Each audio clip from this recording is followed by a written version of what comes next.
गुरु, वेश, मंत्र, ग्रंथ, पंथ एक बार बार बदले नहीं जाते। ये सांगोपांग एक बार स्वीकार कर ले और आजीवन वैसे ही चले। अब वो रस स्थिति के लिए आगे बढ़ाने के लिए चलावें, वो प्रभु की बात है। हमारा बदलने का भाव नहीं होना चाहिए, वो पहुंचाते चले जाएंगे, आगे बढ़ाते चले जाएंगे। जैसे अपने पहले नैष्ठिक ब्रह्मचर्य, वो महावाक्य संन्यास, और फिर इधर आए शरणागत, फिर इधर निज। तो हमारे गुरु ये बदलते दिखाई दे रहे, लेकिन मेरी दृष्टि में नहीं, मेरी दृष्टि में वही सच्चिदानंद गुरुदेव हमें जगह जगह पर हाथ पकड़कर आगे बढ़ा रहे हैं। जो मंत्र जाप करने वाले हैं वो आगे चल करके स्वरूप बोध अर्थात सहचरी भाव या गोपी भाव, जो जिस भाव का होता है उसको साक्षात्कार हो जाता है। ये ना स्थूल देह है, ना सूक्ष्म देह है, ना कारण देह है, ना यातना देह है, ना देव देह है।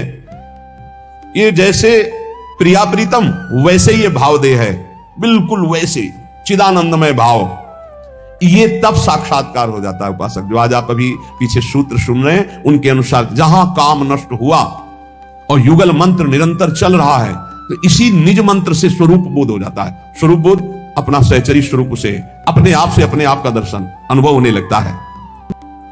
फिर वो देखता है परम सुंदर दिव्य वृंदावन। वृंदावन के कदम वृक्ष के नीचे विशाल कदम वृक्ष है, सुंदर चौकी, रत्न सिंहासन विराजमान है और रत्न सिंहासन फूलों से सजाया गया है। बहुत सुंदर छत्र है, कितना सुंदर नवीन नवीन हरित पत्ते और सुगंध छाई हुई कदम्ब के फूल की भौरे मंडरा रहे हैं। उसके नीचे बहुत विशाल चबूतरा, उसमें सुंदर सिंहासन, सिंहासन फूलों से सजाया गया, ऊपर छत्र, नीचे चौकी, चौकी फूलों से सजी जिसपे युगल चरणारविंद विराजमान होते। सिंहासन पर बैठकर उस चौकी पे चरण, उस पे भी फूल सजे हुए, प्रिया प्रीतम गलबहियां दिए हुए विराजमान है। वृंदावन के पुष्पों की माला, दोनों को एक माला ऐसी जो चरणों तक और एक फिर छोटी छोटी। मुखमंडल पर प्रियाजू के करोड़ों चंद्रमाओं की कांति न्यौछावर ऐसी, लाल जी इंद्र नीलमणि कांति ऐसे चिकने कपोल लालजू के, मकराकृत कुंडल, बांके नेत्र, और वो प्रियाजू की तरफ देख रहे हैं। ललाट विशाल, सुंदर तिलक रचना, चंदन, बीच में कुमकुम की बिंदु, उन्नत नासिका, नासिका में लटकता हुआ बुलाक मोती का, बिंब फल के समान अरुण वर्ण अधर। जब मुस्कुराते हैं तो दांतों में लालिमा छा जाती है, ऐसे युगल सरकार। चमक रहे हैं दंत पंक्ति, भुजाओं में रत्न में कड़े बाजूबंद, अंगुलियों में रत्नों की विविध रंगों की अंगूठियां, और लालजू अधरों पर मुरली, लाडलीजू लालजू के कंधे पर बाहु विराजमान किए हुए, लालजू की बड़ी सुंदर अलकावली। श्री चरणों में युगल सरकार के नूपुर, रत्नमय करधनी, मस्तक पर मयूर पिछ चंद्रिका की तरफ झुका हुआ, चंद्रिका मयूर पिक्ष की तरफ झुकी हुई, और सुंदर पुष्पों के, विविध पुष्पों के आभूषण, माला, श्रृंगार। ऐसी भावना में परम ज्योतिर्मय युगल सरकार का वो उपासक दर्शन करता है। भावदेह से प्रिया प्रीतम विराजमान है और श्री जी हमारी ओर देख रहे, लालजू बाकी चितवन से श्री जी की ओर और श्री जी हमारी ओर देख रहे। ऐसा उपासक देख पा रहा है। तपाए हुए स्वर्ण की सी देह प्रभा, नीलांबर झलमल झलमल गोरे अंग पर हो रहा है। मंद मंद मुस्कुराती हुई श्री जी हमारी ओर देख रहे, ये कृपा कटाक्ष। चकोर की भांति लालजू श्री जी के मुख चंद्र का पान कर रहे हैं और श्री जी करुणा बरसाती हुई हमारी ओर देख रहे। श्री चरणों के जो नूपुर, इनसे मंत्रों का नाद होता है प्यारी जू के। जरा सा तो मुखर हो जाते हैं नूपुर। उपासक भावदेह में अपनी प्यारी जू के नूपुरों की ध्वनि, लालजू के अधरों में विराजमान बंशी ध्वनि, विविध सेवा परायण सखियों के दर्शन। उपासक उसी समय जिस सुख का अनुभव करता है वो सुख मोक्ष सुख में भी नहीं है, इसलिए मोक्ष सुख का भी त्यागी हो जाता है। हमें इसी सुख की लालसा करनी है। बड़ी कृपा हो गई कि अपने लिए सब बानक बन गया। रसिक गुरुदेव मिल गए हैं, श्रीधाम वृंदावन मिल गया, प्रिया प्रीतम की उपासना मिल गई। जो अपने में त्रुटि है वो इसी मंत्र से, इसी नाम से, इसी उपासना से सब दूर हो जाएंगी। वृंदावन जैसा धाम मिल गया, अब चिंता क्या करनी है, अब केवल चिंतन करना है। पतिव्रता, जो पति परायणा है, विदेश गए हुए पति का जैसे पति परायणा चिंतन कर, वो सोहनी लगा रही पर उन्हीं का चिंतन, उन्हीं की बातें, उन्हीं का रूप, उन्हीं का नाम, उन्हीं का चिंतन, ऐसे दीन भाव से सदा सर्वदा प्रिया प्रीतम का चिंतन। साधक को लीला गुण गाने का व्यसन हो जाना चाहिए। ये सदगुरुदेव भगवान ने देखा है, हर समय धीरे धीरे से ताली बज रही, कोई ना कोई पद गुनगुना रहे हैं। ये मान जाओ, बहुत कम समय है, बहुत सहज सरल बात है।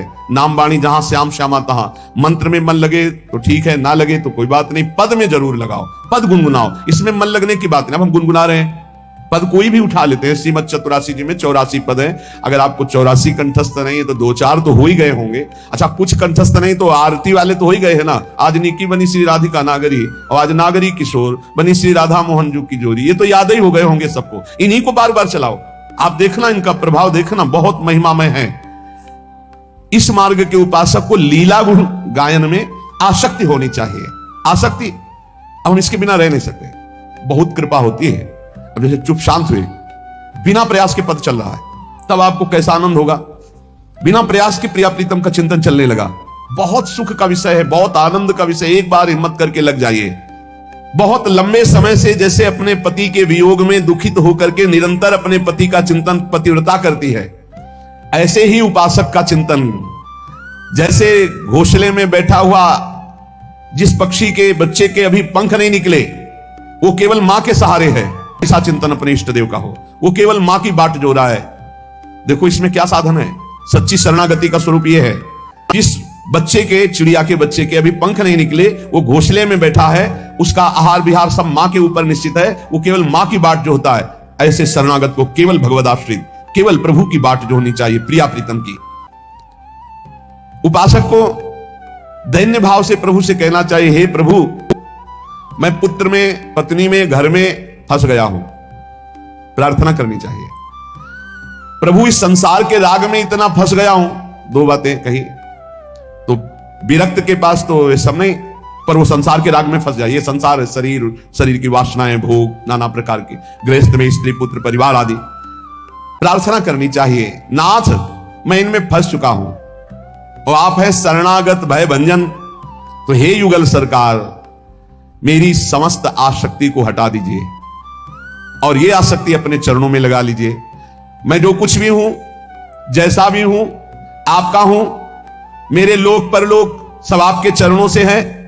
मैं आप दोनों श्यामा श्याम के चरण कमलों में अपना समर्पण करता हूं, पर प्रभु अपराधी हूं, ये प्रार्थना करनी चाहिए। अपराध का भंडार हूं, मेरे अपराधों का पार नहीं है नाथ, मैं साधनहीन हूं, गतिहीन हूं, जीवन भर अपराध किया है, अब आपकी शरण में आ गए हैं। अब चाहे दंड दो चाहे क्षमा कर दो, आपके सिवा हमारा कोई नहीं है। हे राधाकांत, मैं आपकी शरण में हूं, तन से, मन से, वचन से आपको समर्पित हूं। आप मेरी गति हो, आपके चरणों में आ पड़ा। अब आप मेरी तरफ ना देखकर अपनी तरफ देखिए, अपनी उदारता की तरफ, कृपालुता की तरफ देखिए। मेरी तरफ देखेंगे तो मैं नीच हूं, अधम हूं, महान पाप किए हूं, जीवन भर अब आपकी शरण में आया हूं, अब आप स्वीकार कर लो। हे कृपा की खान, कृपा पूर्वक मुझे अपराधी को स्वीकार कर लो, दास बना लो, सेवा का अधिकार प्रदान करो। भगवान शंकर जी ने देवर्षि नारद जी से एक बार कहा कि जब मैंने युगल मंत्र का बहुत समय तक जप किया कैलाश पर, परम पावन कैलाश पर, तो भगवान श्री कृष्ण प्रकट हुए और कहा वरदान मांगो। मैंने बारंबार प्रणाम करके कहा प्रभु सर्वानंदमयी, समस्त आनंदों का आधार, नित्य मूर्तिमान रूप, जिसे निष्क्रिय शांत ब्रह्म कहते हैं परमेश्वर, मैं उसे देखना चाहता हूं, आपके उस स्वरूप को। भगवान ने कृपा करी, सामने पहले यमुना जी प्रकट हुई, फिर वृंदावन प्रकट हुआ, फिर जो अभी शोभा बताई युगल सरकार की कदम्ब के नीचे ऐसे बैठे हुई, ऐसा देखा कि किशोरी जो बाहु लालजू पर विराजमान किए हुए ऐसे सिंहासन पर विराजमान है। इसके बाद भगवान ने कहा ये जो मेरा अलौकिक रूप है ये निर्मल प्रेममय है, सच्चिदानंदमय है, पार्थिव पांच भौतिक विकारों से रहित, इसलिए मुझे लोग निराकार कहते हैं। त्रिगुण माया से रहित, इसलिए मुझे निर्गुण कहते हैं। सब जगह में विराजमान हूं, इसलिए मुझे निष्क्रिय कहते हैं। और मैं ही परात्पर ब्रह्म की प्रतिष्ठा हूं। पर मेरे ये जितने रूप हैं इस अंश से प्रकट हुए, मैं इस रूप से प्रिया प्रीतम के रूप से निरंतर वृंदावन में विहार करता रहता हूं। सृष्टि आदि का कार्य ब्रह्मा विष्णु महेश इनके द्वारा होता रहता है।